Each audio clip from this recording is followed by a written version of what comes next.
You're going through nursing school and you're learning different medications, you always want to know what are the adverse effects. So we're going to talk about the different adverse effects that are associated with adrenergic medications. So for alpha adrenergics, again, remember it's going to stimulate the SNS. Some of the adverse effects are going to be headaches, restlessness, excitement, insomnia, euphoria, chest pain, vasoconstriction, reflexive bradycardia, palpitations, dysrhythmias, which is a big one to pay attention to, anorexia, dry mouth, nausea, vomiting, which are the common ones, and taste changes.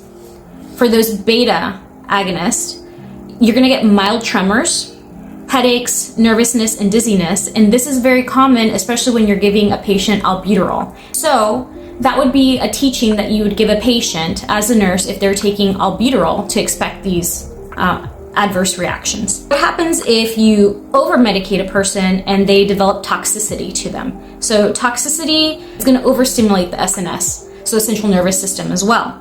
So what is that going to do to the patient? That can cause them to have seizures.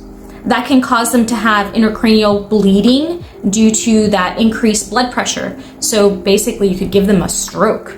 So things to watch out in your patient. You're going to want to monitor their blood pressure, their heart rate, how they're feeling, and all the different interactions, and know as a nurse when to intervene. And it's important to know what are the antidotes to these medications in case you did overdose the patient. How are you going to bring them back to what's going to be a normal human baseline? Other things that you really want to keep an eye out, and whatever your professor really highlights, because that's likely what's going to be on your exam, is going to be interactions and what these medications interact with, which a lot of these medications interact with so many things. That includes over-the-counter drugs, other drugs, that includes herbs. So make sure that you are paying attention to that part so that when you get those questions on those tests, you can answer those confidently. I hope that this is helpful.